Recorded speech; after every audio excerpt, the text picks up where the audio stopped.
Welcome to Tree Talking Time, where we talk all things tree dogs, from the smallest feists to the largest hounds, treating squirrels to bears and everything in between. And from time to time, we might even run a little fast game.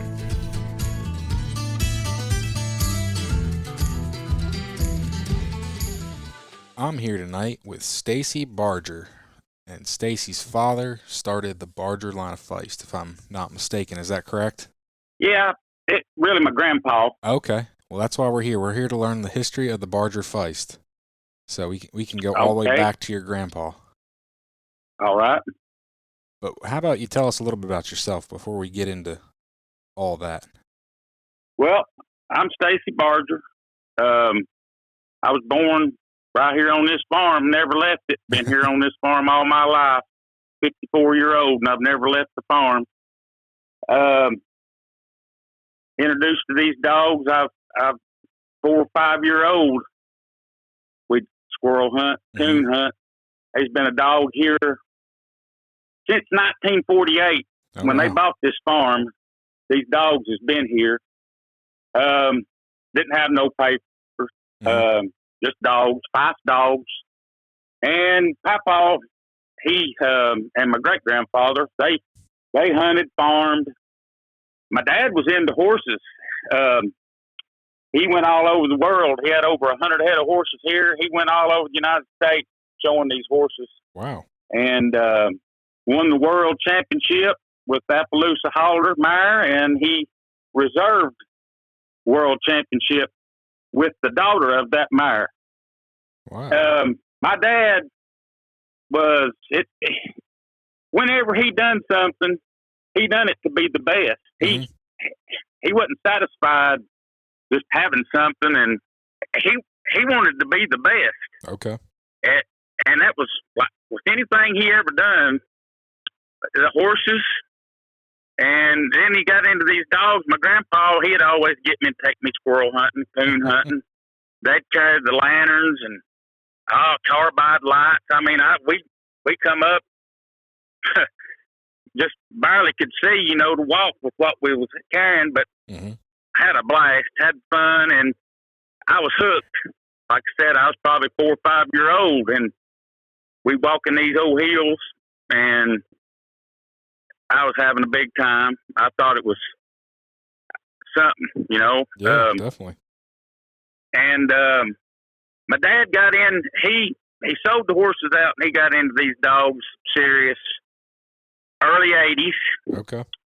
He wanted to take it to the next level. He wasn't satisfied. Papa had the Barger line of going, but what Papa done, he kept 7, 8 dogs here, and he'd raise a few litters of pups for his own self, and a neighbor or two never was really into selling pups.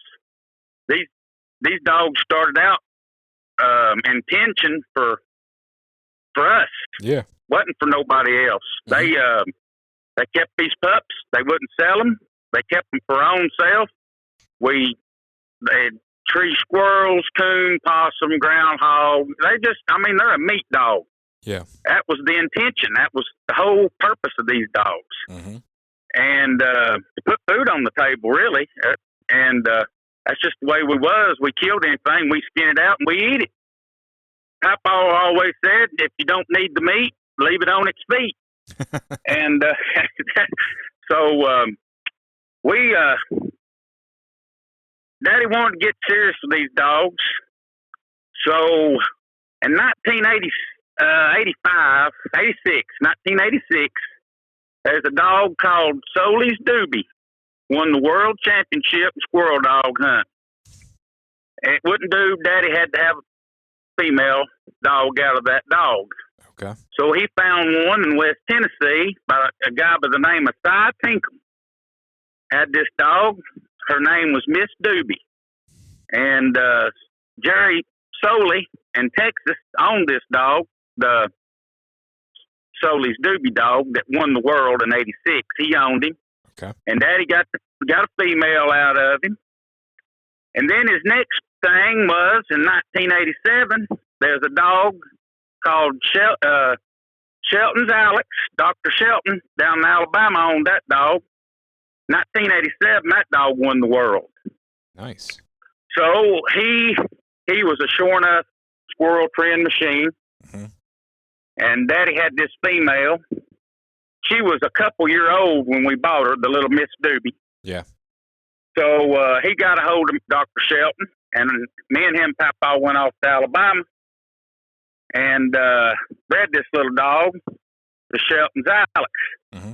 Story on that, when we got there was like a fence post down in Dr. Shelton's backyard, had a chain on it. And he told Daddy, he said, snap your dog on that chain over at that post. He said, I'll go get old Alex. So he brought him out there. Me and him and Papa, we standing there, put the dog on that chain on that pole. And he brought Alex out there and he unleashed him. Alex run over and he sniffed around on that dog. She was in dead heat. Alex sniffed around and he took off like a bullet and went right to the woods, and that dog sat down treed. And my papa said, good gosh almighty, he said, I never seen nothing like it. Dog leave like that, a dog in heat and run down there and tree a squirrel. He said, that's some kind of a dog. And that's the truth. Yeah. That was how good that dog was. He left that female and went down there and got treed, and Mr. Shelton, he went down there and got him, brought him back up there, and he said, I'm going to have to tie him back. He said, all he's got on his mind's hunting. So we ended up getting that little female bred, but that was a funny story about that. And that, when we had those pups, my papa they kept one pup out of that litter and sold the rest, and he kept one called Little Tippy. And it was, a squirrel trend machine. Well, about 2 or 3 years, that dog, he was really doing it. So that they just happened to, another guy that bought one of them pups lived up the road here from us, probably 50 miles. He called and he said, Bill, he said, I got a pup bought a pup off of you, all that Shelton Alex and little Doobie female you had. And he said, I'm needing to sell him. He said, I'm not going to be able to. He said, I'm having to move, and I'm not going to be able to keep him. Daddy asked him what he was doing. He said, oh, he's a trend rascal. Said, best dog you'll ever see. Said, his name's Little Champ.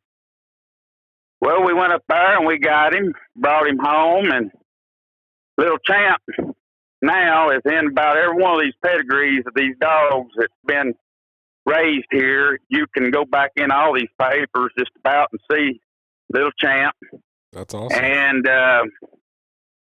he kept that line of going, and they was really doing good. Then he found out about another dog up the road here from a man called David Savage. Had a little dog called Cody. We bred a female named Tennessee Babe to him, and he bought another dog off of Cody we called him Barger's Rowdy. So we brought them home and introduced them to what we had going on here. And they raised the pups off, and a man down in Georgia by the name of Matt McLean bought a dog. He named him Cool Whip. Mm-hmm. And a few years later, he wanted to sell Cool Whip. Daddy brought him up here, and he sold him to a man up not too far from us, named Eddie Odell. Yep. He took him on and won the world with him 2 times. Yeah, he did quite a bit of winning. And Cool Whip. And then Cool Whip produced another little dog that's won the world by the name of Dexter. Mm-hmm. And the Dexter dog has produced a couple of pups now that's went on and done real good. One named Pigs won the world. And there's another one that's done it. There's a couple doing really good right now. So these dogs, they all started here on this little old farm, but my dad, he wasn't never satisfied. They wasn't never, with all these winning, these dogs. My dad competitioned a little bit. He'd go out here and competition hunt these dogs a little bit local, mm-hmm. and he'd try to get me into it. And I just never was into it. Me and my papa we was meat hunters, yeah. And we we just like to get out and go hunt and have a good time and kill a few and bring home and put on the table to eat. That's just the way me and him was. I never was into that competition hunt, never cared for it, never took it up. But most of these dogs that leave here, there's a lot of people that, really like that competition, and there ain't a thing in the world wrong with it. Yeah. That's, but there's a lot of these dogs that's left here and just like me, want to be pleasure hunters, what we call them, just meat hunters. Yep. And that's about the story. I mean, my dad, like I said, he just never was satisfied. They wasn't ever a litter that was how good that litter would be and how good they turned out to be as tree dogs. He always thought he could get better. He just never was satisfied with what he had. He always wanted to make it better. Okay. And that's when he passed away, that's just the way it was. I mean, he died wanting to be better than what he was. He got put on that Full Cry magazine, that cover. They took the top breeders of the Kerr dogs, the Ladner dogs, the Stevens dogs, Feist dogs. They took the top breeders of all those and put on the cover of the Full Cry magazine, and my dad happened to be one of them. And that really tickled him to death to be considered among all those, some of the big names. And I'd asked him, Daddy, why in the world are you so tickled? What thrills you so much about being on that cover of that magazine with all these guys? He said, well, boy, he said, them guys is the Dale Earnhardt of tree dogs. Yep. I know exactly the picture you're talking about, and you're not kidding. You've got Robert Kemmer on there. You've got Carl Smith, Kurt Ladner. I'm trying to think of everybody else on there, but Alan Reeves. You got just all. I mean, anybody that's been in this of whatever breed or line of breed of dog, it's a tree dog. The best is on that cover. Yeah. And Robert Kemmer, he don't live 40 miles. Carl Smith don't live 40 miles from us, and them two guys and my dad have been close friends for a long time. They've traded a few horses, traded a few dogs. Carl's traded a few mules and a few dogs. But we always, in that with these dogs, we've always kept a street bred dog also. Okay. We've had the River Run line. Then we've had what we had here, and we introduced them River Run dogs into ours. And we've always throwed a little the Smith Street blood in there of some kind. We've had street dogs here, the Boxcar Willie, Baldy, Little Baldy, Magnum Force is here now, and when he's 12-year-old, so okay. when I lose him, I'll just have to go down there at Carl's and find me another one of them street bred dogs, because Daddy's recipe was you mix our dogs with them river runs and them streaks, and it's worked out for a long time. So that's my secret, and that's what we do, and that's what we'll keep on doing because it worked, and I don't have no plans of changing it. I made a promise to him to keep this line of dogs going. He wanted me to keep it going, but I was the hunter. Yeah. I always was, and my dad was more the businessman. He kept the pups going and that, and I'd keep the dogs in the woods. So good team. In order to keep my word to him, I've had to cut back on our dogs here. I've got 12 dogs. When my dad passed away, we had 48 dogs. Ooh. And there wasn't no way in this world I could run 48 dogs and keep up with them. So I've cut back. I've sent some to friends, older females that has been friends with me and my dad. And they got some of our females, and they're selling a few pups.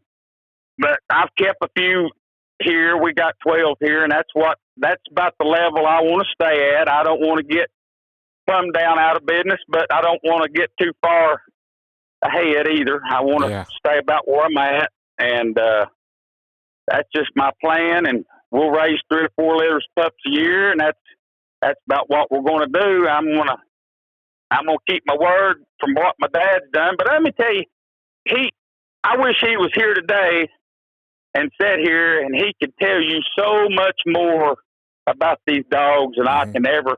The man was a walking encyclopedia. Yeah. He could tell you more about these dogs than any man I know. I mean, he didn't have to look it up in no paperwork. He didn't have to go to no book. It was in his head. Yeah. And he knowed them inside and out. And it didn't have to be this line or the River Runs or the Smiths, Kimmers. He could get off on these hounds. He could.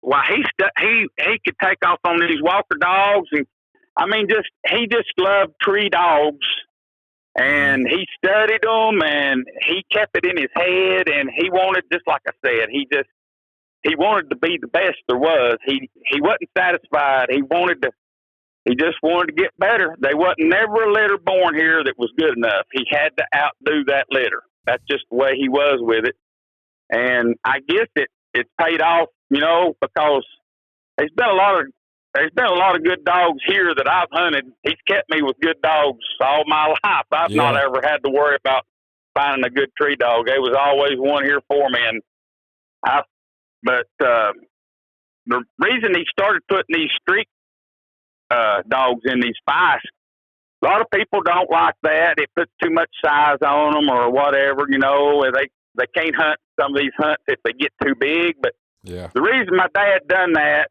we combo these dogs. We coon hunt, we squirrel hunt, and my dad wanted a little bigger dog. We got these coats and stuff around here, and they's been guys that's just got a little dog just tore all to pieces. Yeah. And he wanted a little bit more size on them dogs, but the real reason we wanted a little bit more nose. We're out here coon hunting at night, and these little old dogs with feist, it's more sight dogs. Ear dog, they're going to get you one when they run up on it. Yep. But they don't have that tracking ability. And that cur dog to put enough nose on these dogs to where we can. Well, I kill about as many coons as I do squirrels now. We do really well with these dogs coon hunting, and I've always enjoyed that coon hunting. I've never outgrowed it. Yeah. And me and my dad would coon hunt. We would have to go out toward Middle Tennessee, and there wasn't no coons around here to speak of. We'd have to go out toward Middle Tennessee or West Tennessee to coon hunt mostly. But now we've got coons. We're eat up with them here now. But the squirrels, me and my cousin mostly squirrel hunt, and we go out toward Middle Tennessee to do most of our squirrel hunting. These ridges here is just so steep. It's really hard to squirrel hunt here in these old mountains. So we go off, we're an hour and a half, 2 hours to where we go to hunt most of the time. Okay. But show some dedication. It's just something I was raised up in, and heck, I guess I don't know no better. And hey, that sounds like the life. Yes, sir. But it's something I've always enjoyed. I've got my kids. I've hunted. They've hunted with me. I got my grandson going now, and he's 5-year-old, and he just soon coon hunts eat. He enjoys it, and so if I can keep him in the woods and out of trouble, it's all been worth it. Yeah, definitely. And then he also, I didn't mention, but he also, that Alex dog that we took down there and bred that doobie dog female to, he is also the daddy of Mullen's Tuck. Okay. So we put a little bit of that. We went down to Nashville Thanksgiving Day.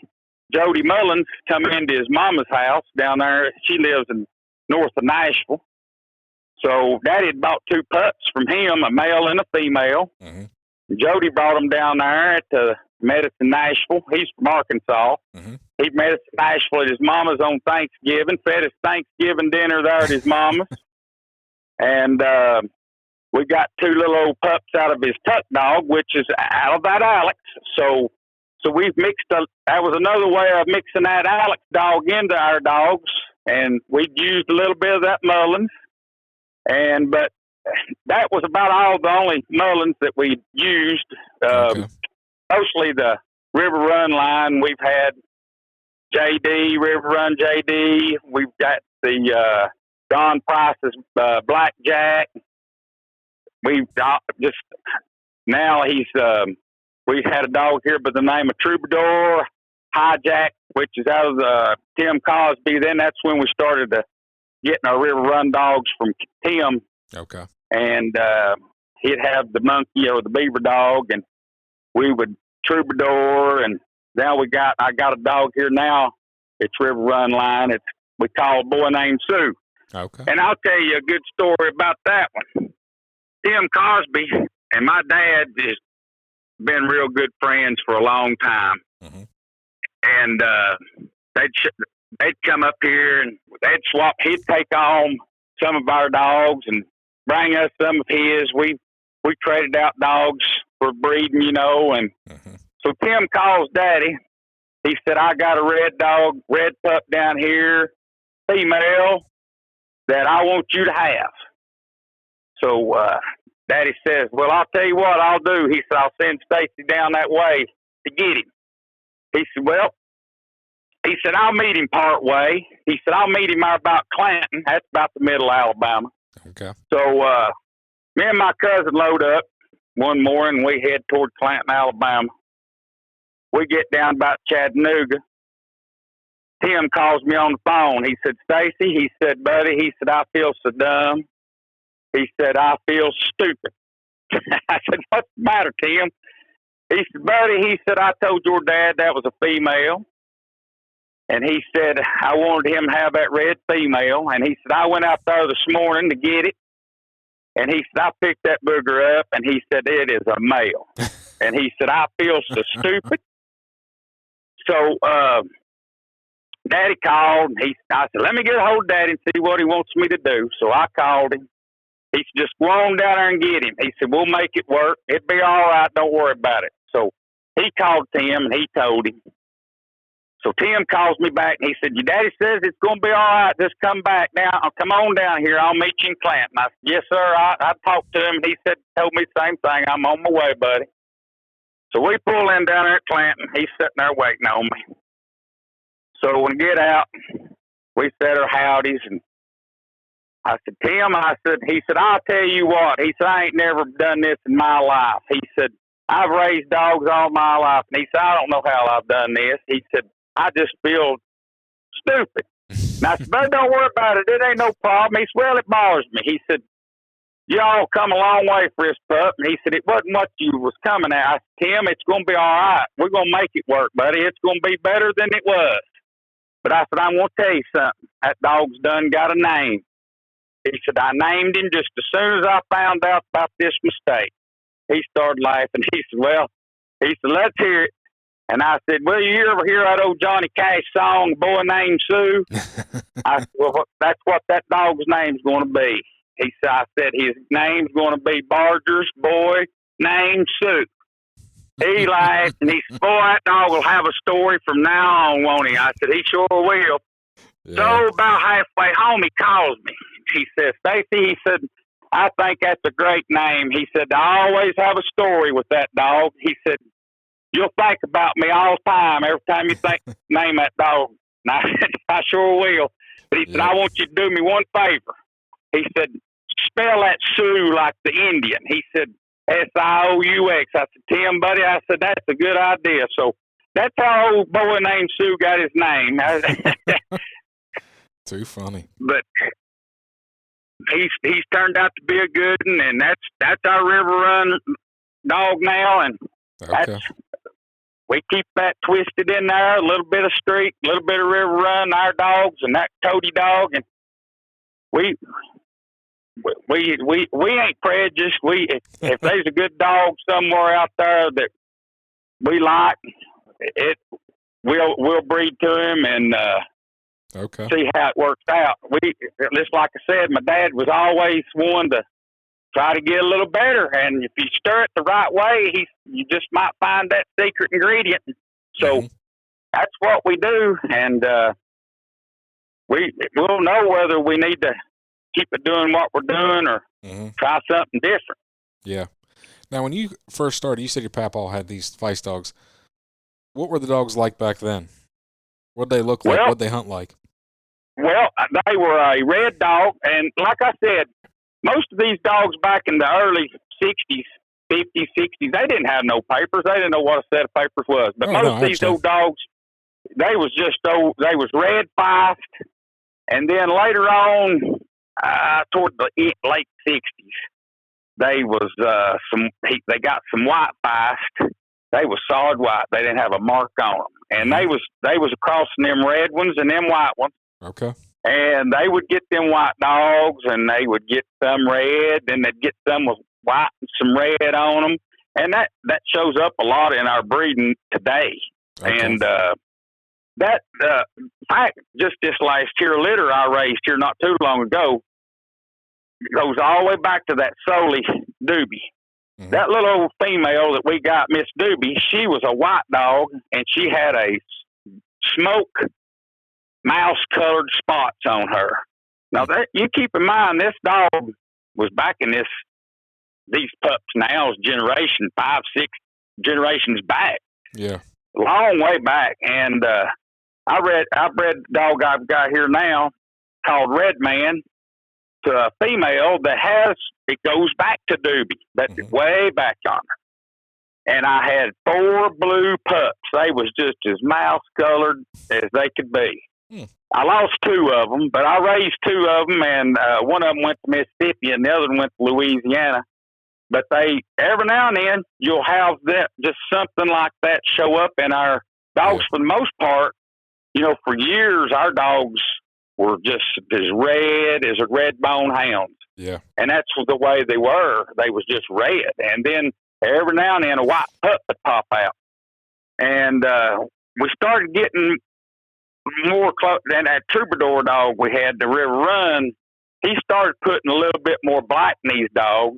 Okay. We'd have black and tans, and we'd have white with black spots, and we'd have what we call a high tan here at home.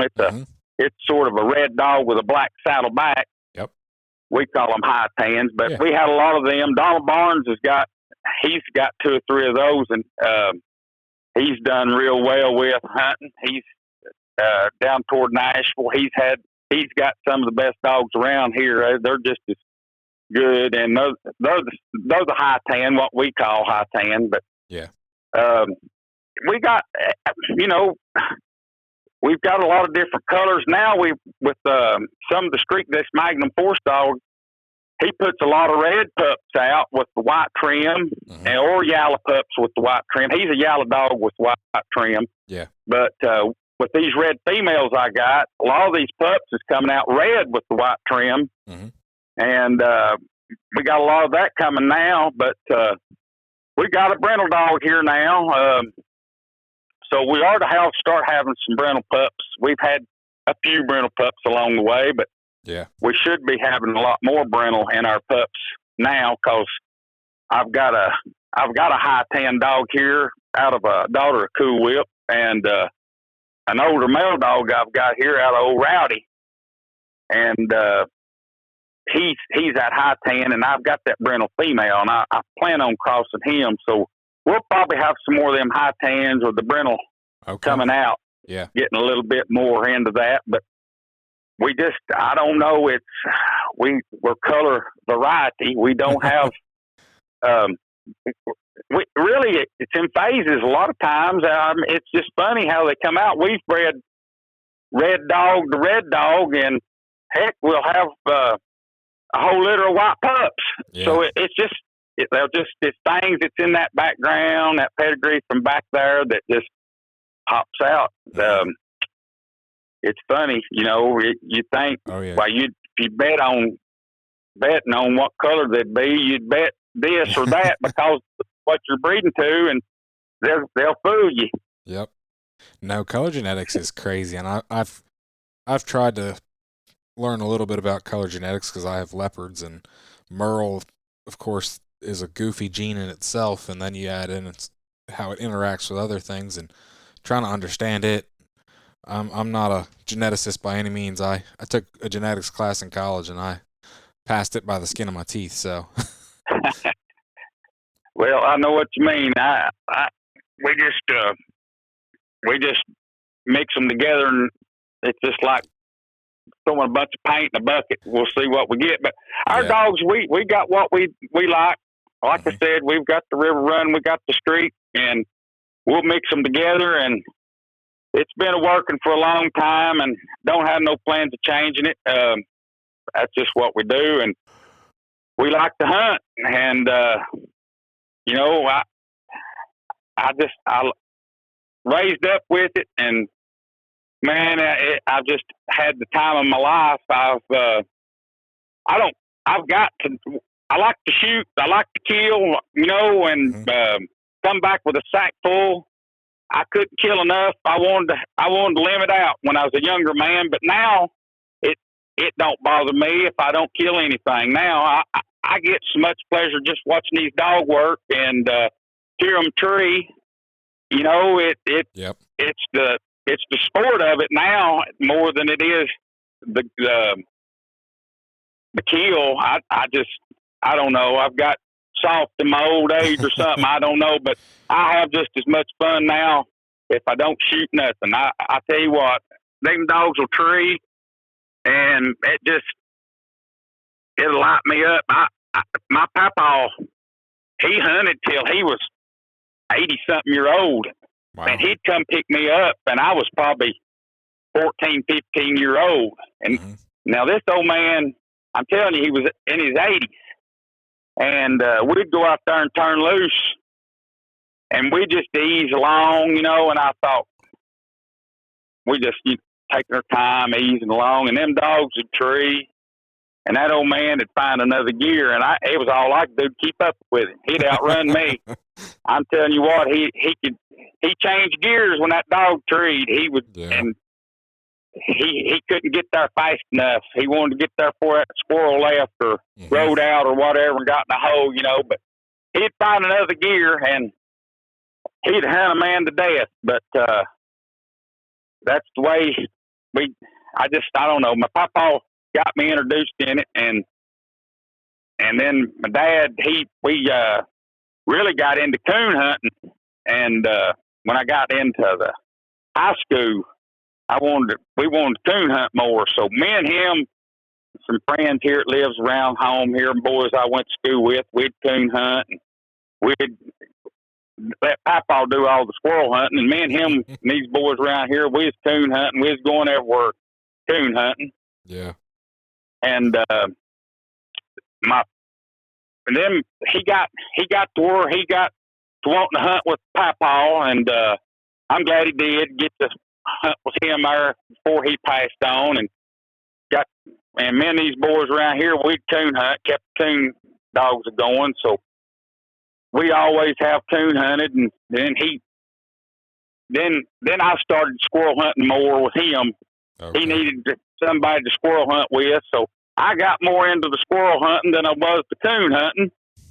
And then this grandson come along, and he wanted to coon hunt, so we sort of got back into the coon hunting here in the last couple years real heavy. And now what we'll do is I've got these 12 dogs, and all these dogs will tree here. I won't breed a dog here at my place. We won't breed a female unless she's treeing. Yeah. I don't want to breed no dog that ain't doing what they're supposed to do, because I don't want to put that out there for somebody to have a dog that ain't doing what they're supposed to do. And I mean, you're going to have that even breeding good dog. Oh yeah.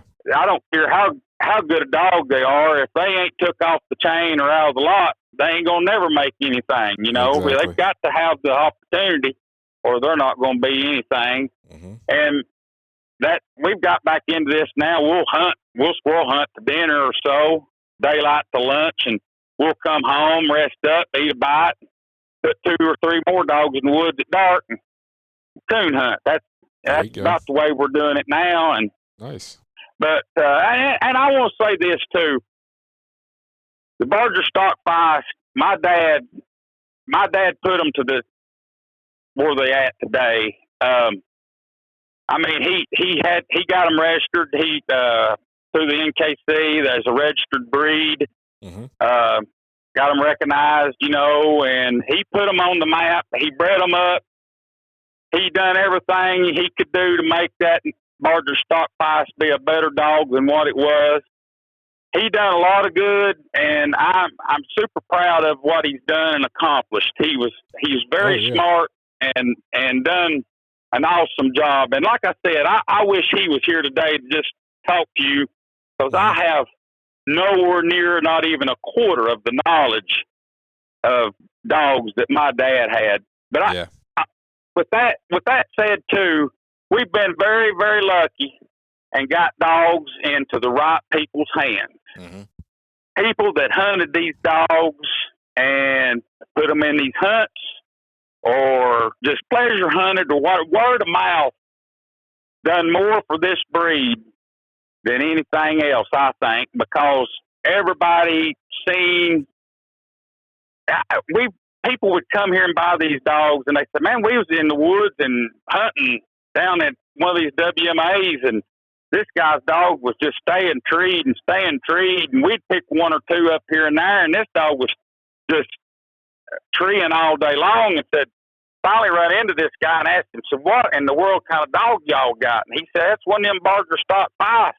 And it's just, that's the way it's just the word of mouth more than anything. It's people has went out and hunt these dogs and shared with other people what their dog has done, and then these dogs in these hunts. It's just, we've been lucky to get the dogs in the right people's hands. Mm-hmm. People that would actually hunt these dogs and not just take them home and put them up in a lot and leave them there or keep them on a chain. We've got good friends that hunts and that's got our dogs, and we've got people that lives off. I mean, these dogs are scattered all over the United States. We even got them in Hawaii.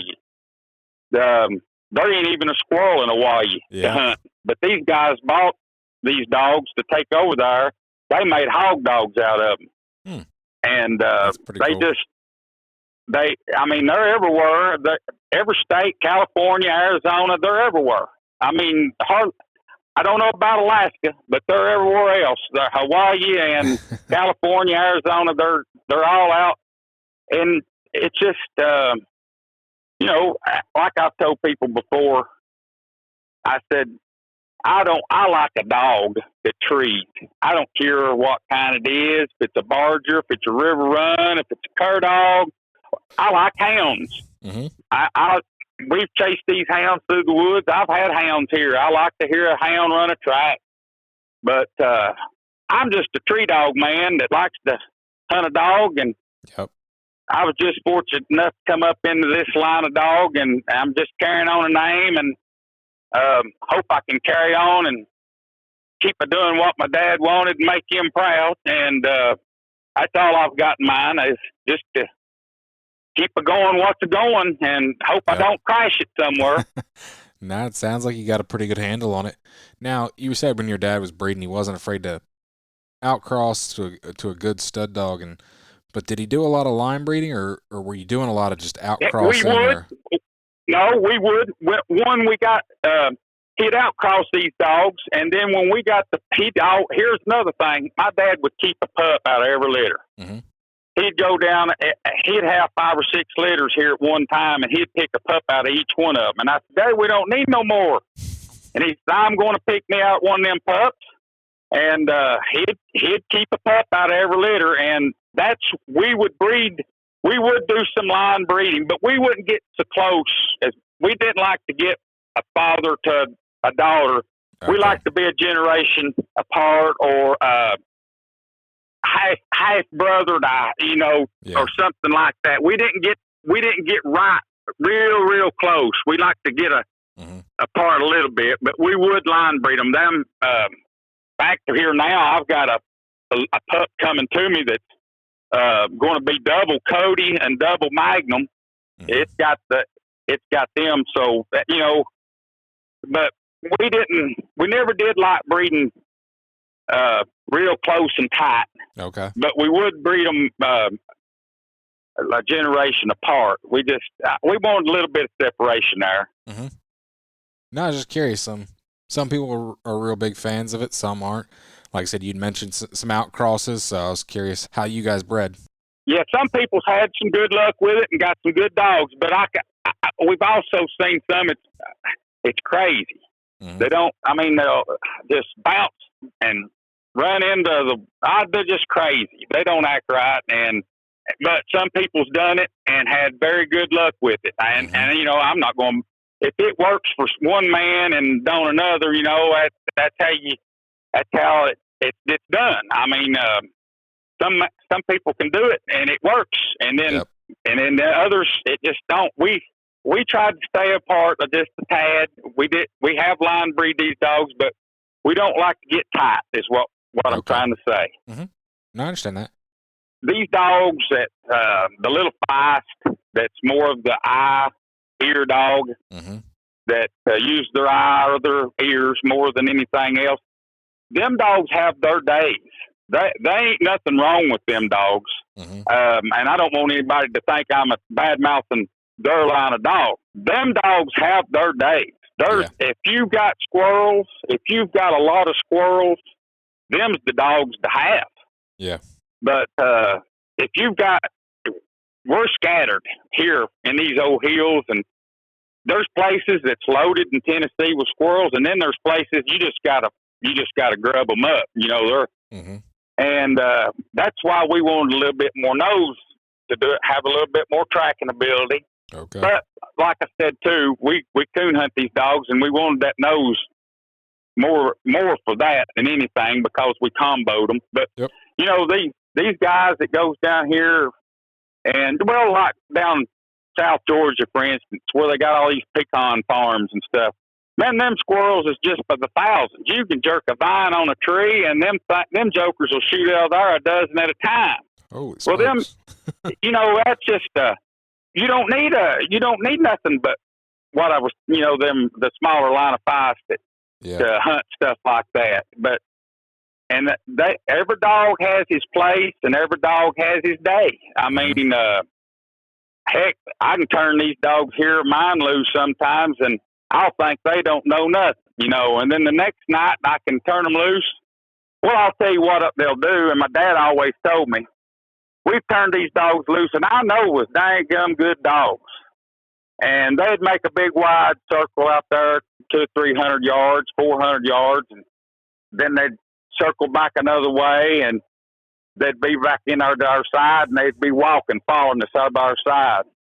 And they said they done made 2 big runs and they ain't hit nothing. He said, them dogs knows there ain't nothing stirring or there ain't nothing in here. Mm-hmm. And they'd follow along the side of him. And he said, them dogs are smarter than us, boy. He said, they done know there ain't nothing in here. And then we could go right back in there that next day and try it again.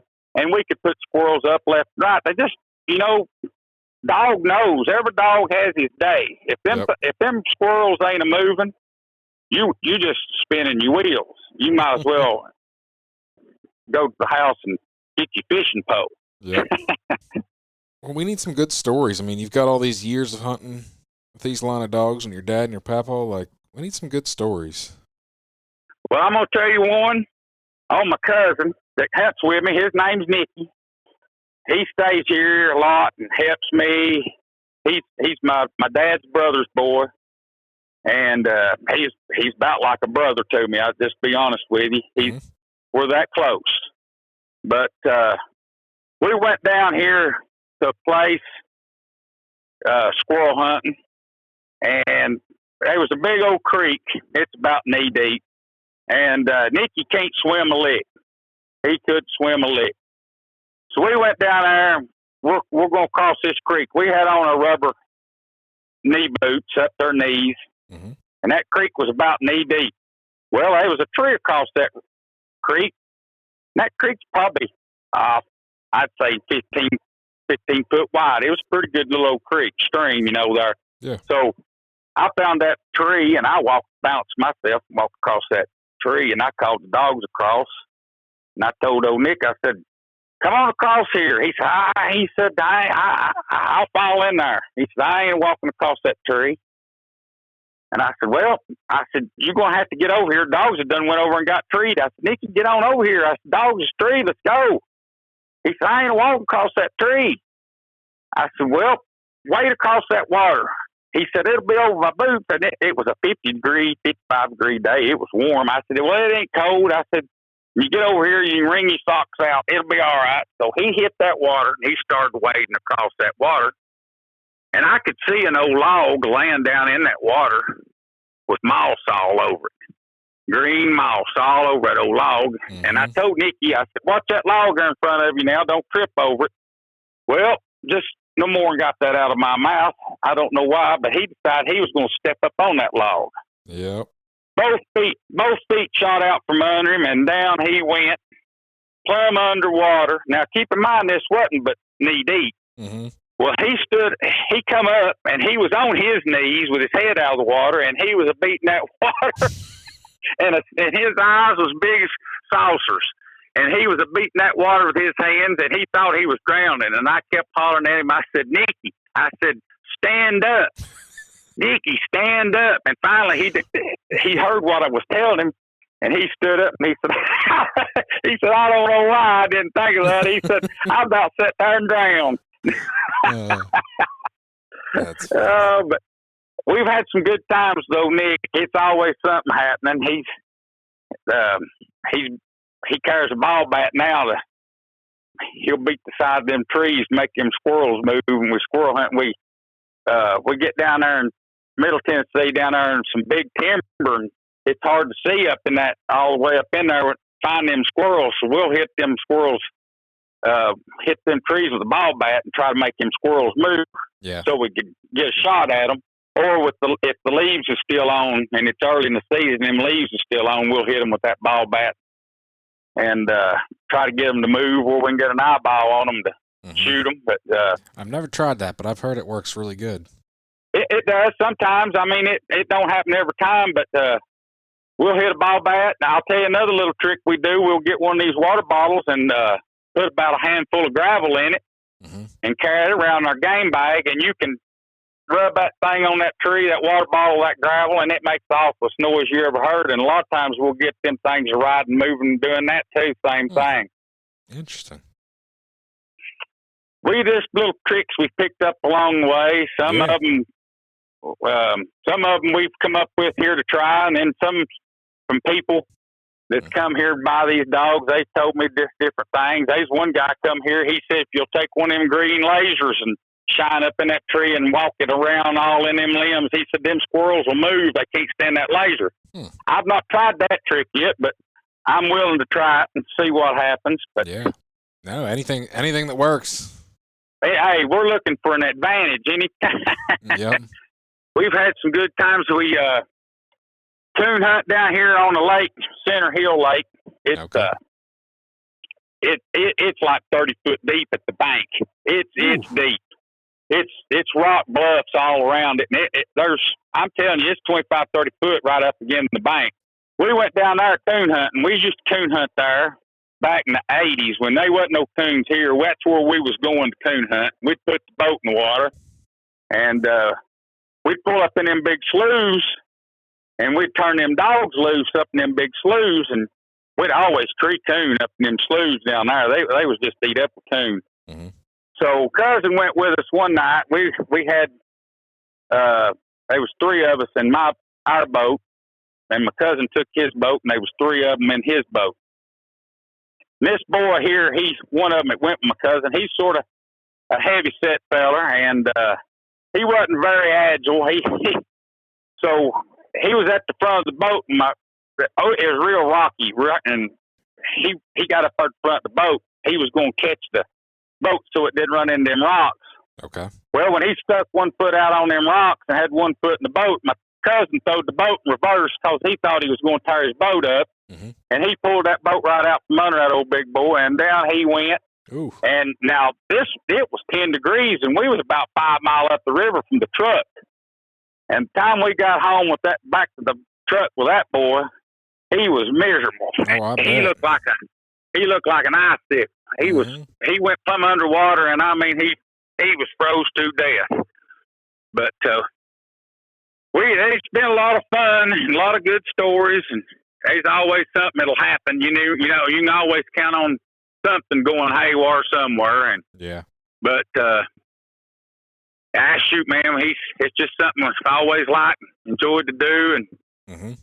get these kids into it. That's another big thing. I like to try to keep these kids interested in it and Yep. let them have fun doing it. That boy of mine, he got to where he wanted to go, but he wanted one of his friends to go. So I said, buddy, that's fine with me. So anything that keep that boy going, I was all for. And Yep. I like keeping these kids interested in this and keep this sport going. Definitely.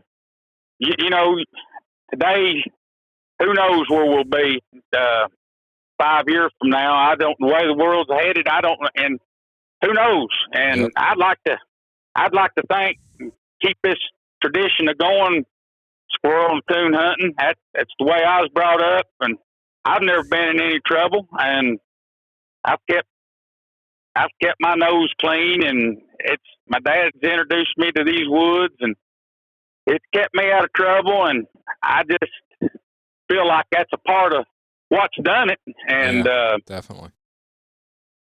And I try to keep my kids doing the same thing, and these grandkids now, I'm keeping them. I'd like to see this sport continue on, and I don't care what kind of dog they follow, just as long as they're continuing on with this. Well, it's a heritage. I mean, this goes back to trying to feed and put food on the table for the family. Yep. Where it all started, and it's sort of more of a sport now, but back in the day, it was a way of survival. Yep. Now I know my grandfather. He grew up in the Great Depression. He wasn't raised with tree dogs, but he said he had any dog they had. It hunted something, and he's like, yeah, that's right. He had a spaniel at one point when he was a kid, and he goes, it would tree some, and he said he'd catch a lot of skunks, and he goes, but we skin all those skunks out and skin possums and. Yeah. Oh, yeah, we've done the same thing. I mean, we'd treat possums here, and we'd skin them out, and we'd haul them hides down here at the end of the year and sell them coon hides and possum hides. And we got, we'd get $25-$30 for a coon hide, and we was getting $5 to $10 on a possum hide. And then the last bunch we went down there, I'd say the late 90s, we went down there and unloaded. And our $25 coon hides had went to $5 a piece, and our $5 to $10 possum hides had went to a nickel. Yeah. And Daddy told me, he said, take every one of them hides and take them right back over to the truck and put them in the truck. And that guy said, "You're not going to buy them?" He said, "No, sir." He said, "I'll take them home and I'm going to set fire to them." he said, "Before I give them to you," he said, "that's what I'm going to do." So that's what we done. Yep. No, it's a shame, and I don't really know the right answer. I know I've seen there's kind of like a little bit of interest in making stuff or having stuff made out of their fur. I had a couple hides I took to some people, and I actually did a podcast with them, and they made coonskin hats, and that was one of I have a 5-year-old son, and that was one of his Christmas presents this past December, and he loved it. But she makes teddy bears and pillows and blankets and jackets and vests and mittens, Oh yeah. And I've seen kind of a little bit of resurgence in that people are taking their own furs to have stuff like that done with it, or they're just having them tanned and hanging them on the wall or something. Yeah, that's true too. And I'll tell another little story, and I won't mention his name. We got he's probably going to be listening to this, but we got a good game warden buddy, and he's been a game warden here he bought one of our pups. He was hunting with us. Here in Tennessee, it's illegal to if the squirrel, if you tree it in the hole, that's it. You're supposed to walk off and leave it, but you ain't supposed to be trying to gouge it or twist it out or whatever. Like a lot of people does. But we had this game warden along with us, so he had one of our pups he had bought here, and he was trying to get it going. So dog's tree down here in the tree, and it was in a hole, but it was at one of them trees where you could get him out. It was, when them trees that you can get them out of, and you know the ones you can't. You might as Mm-hmm. well just go on. But this tree we know, so we get this and out. So that game warden buddy was with us, and they said, boy, he said, be good to get that and out on that pup of yours. He said, I wish you could, but he said, they said, I could get him out of there, but he said, I don't want to do nothing illegal with our game warden buddy with us. And he said, I'll tell you what I'll do. He said, I'll walk off and not watch. And he said, you get that thing out on my pup. And we got it out. And that dog, he was on his way then. And he said, next time we treat, he said, it's about time for me to take another one of them walks.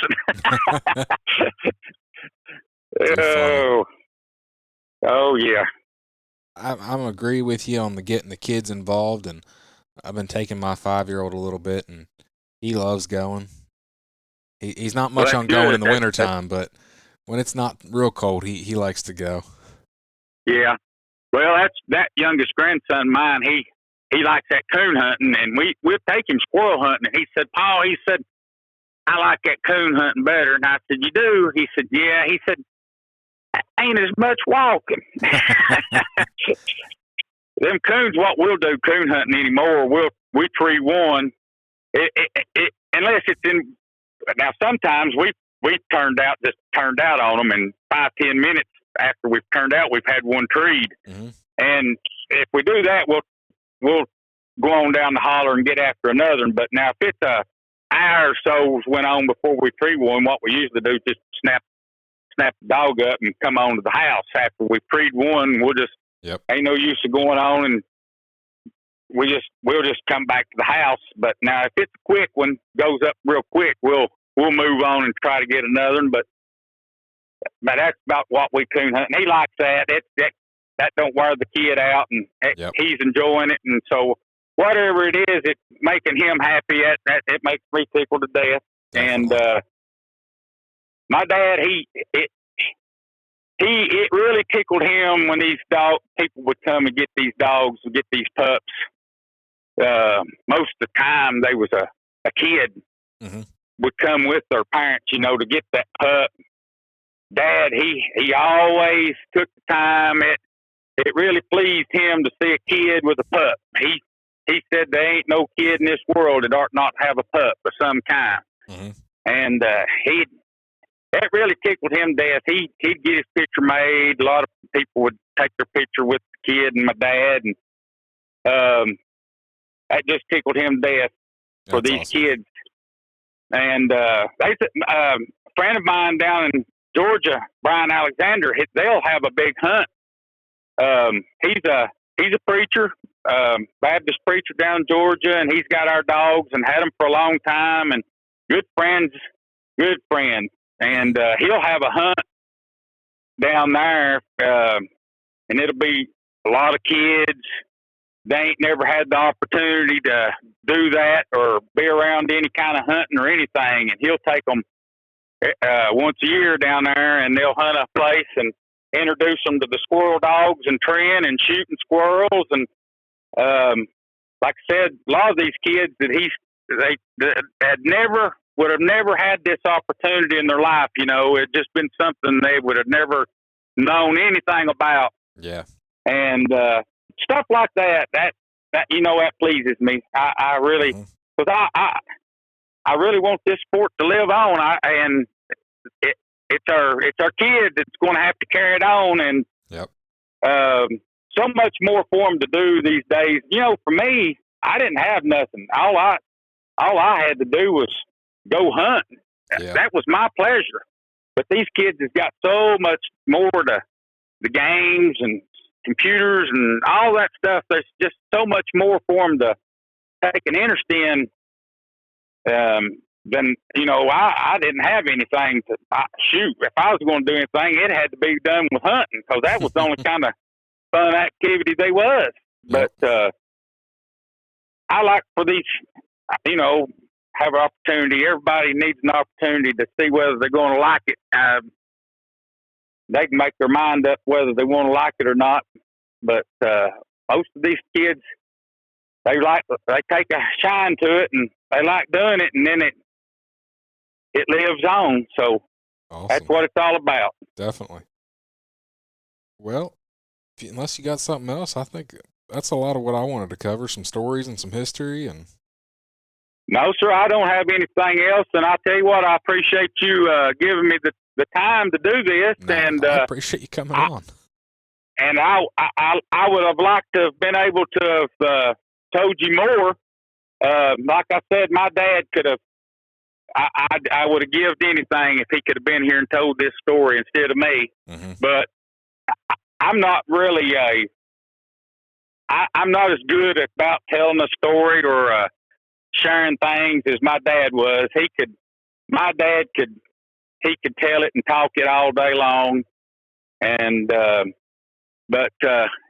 and that's another reason I wanted to do this. Like I said, I appreciate you giving me the time and the opportunity to speak and say what few words I have to share. But all this was in honor of my dad. Yeah. And I just want everybody out there to know that this was in honor of my dad, and I appreciate you giving me the opportunity to do it. It's my and pleasure. In honor for my dad, because like I said, if it wasn't for Bill Barger, the Barger stock line would not be here. And Yep. It started here on this farm, and now it's spread all over the United States. And but it started right here in a little old 100-acre farm in Harriman, Tennessee, and it's where it's at today, and it's in honor of my dad, and I appreciate it. Mm-hmm. Well, like I said, it's my pleasure, and I'm just thankful that you were able to tell the story, and at least it's out there for some people to listen to, and you can keep this line going. Yes, sir. That's my plan. That's my plan. You can find me on Facebook and Instagram at Tree Talking Media, and until next time, keep 'em talking in the timber.